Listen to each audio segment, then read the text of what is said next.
Hi everyone, I'm Rick, creator of Revelation Skirmish, a destructive combined arms miniatures game that you can 3D print from home or you can purchase pre-printed models directly from us. Now in this video, I'm going to be assembling a Core Republic Arbalest C variant, C2 specifically. You can purchase this model from our site, link is in the description below.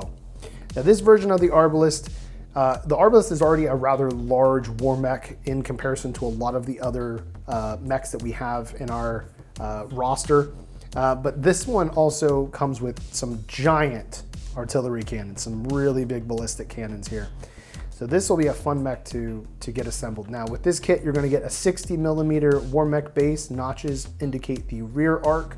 You're gonna have both legs and the pelvis, the torso, obviously the two giant shoulder-mounted cannons, the right and left arm, the repeater that'll plug in up under the nose, and then also two different sized antennas. So we're gonna go ahead and begin to assemble the torso first, and then we're gonna move on to the legs. With the antennas here, like I said, you have two different sizes. One is considerably longer than the other.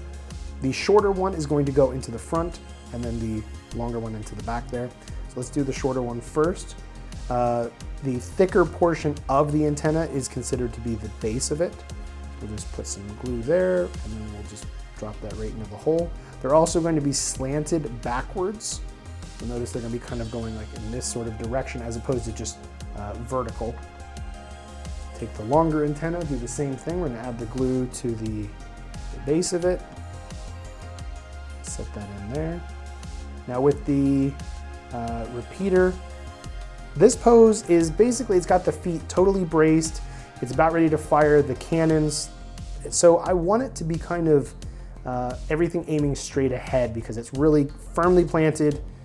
It's aimed at whatever it's about to fire the cannons at, which I'm going to have them angled upwards. So it's kind of not really, more like an artillery strike.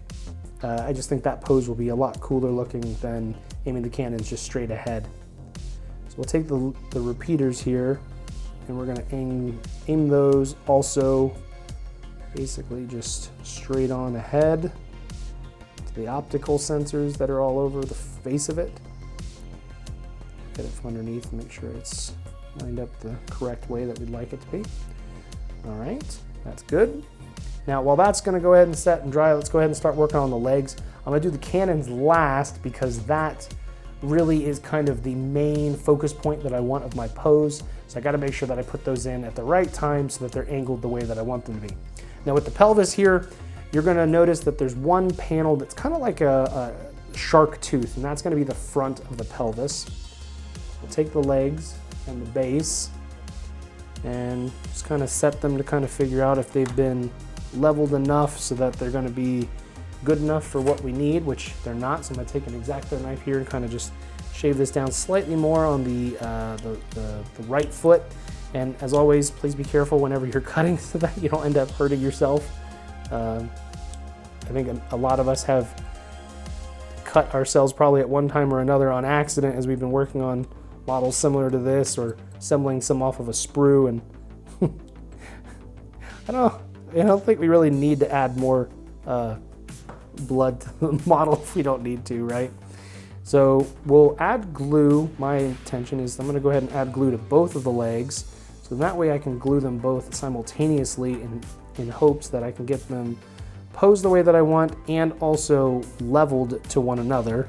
So I just use the base because then that way it'll be the same surface that they'll eventually be glued to here very soon. And we want to make sure the pelvis isn't leaning too far forward because then it'll look kind of like he's tilting. We don't want that. And with that mostly dry, we're gonna, like I said, we're gonna have it aimed straight ahead, so we want the rear arc directly behind him. And we're gonna go ahead and add some glue to him so that he'll dry in, like I said, the way that we want. And I'm not gonna put too much glue because if you haven't watched most of the other assembly videos that I've done, I like to make it so that I'm able to remove the mech with relative ease because I normally like to play with them, or I don't necessarily like to play with them as a gray model, but sometimes that just happens. So then this way I can still play with the model, get the fun out of it.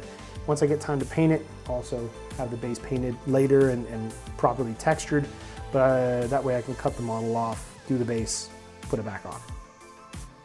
But if I do the base first, then I might end up messing it up as I paint the model. So let's go ahead and get the torso on as well. There's no harm in adding another thing on to dry as it's getting that done. So we want it aimed, like I said, straight ahead. Want him very confidently posed.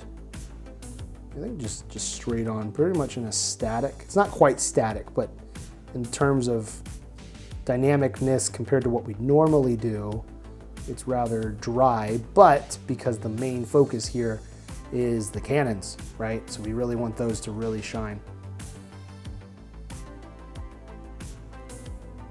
And as that continues, let's go ahead and work on the left arm. We'll have that pretty much at a neutral. The arms of the Arbalest aren't widely, crazily articulated, and that's because this mech wasn't designed to be something like a Sierra or a Hunter or a Juggernaut even. It's meant to be a rather simple machine because it's just a mobile weapons platform. When you've got mechs like the Hunter, those are very dynamic, they're very posable, they're very agile. The Arbalest, the Sentry, these are machines that are, put guns on mech, mech walks, mech finds target, mech shoots. They're very simple, but they do the job very, very well. We'll just pick it up so I can see it straight on, so make sure I get these micro missile arms aimed as close to even with each other as possible. Now we'll just do a quick dry fit of the cannons. Make sure they're going to be the way that we want. All right, let's do this one first.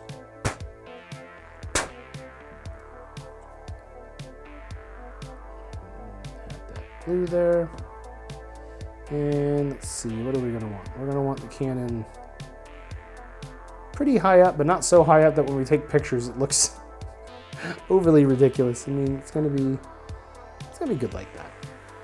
And add some blue to the right cannon.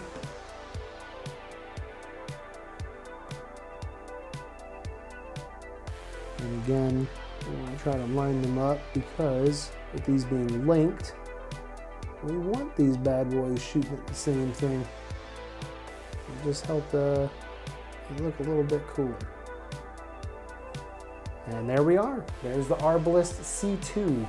This is a very, very cool machine, and it is awesome to see in person. Let me tell you, this is so cool. Anyway, thank you guys for watching. If you'd like to purchase one of these models yourself, you can click the link in the description, or you can go to our web store. Talk to you later.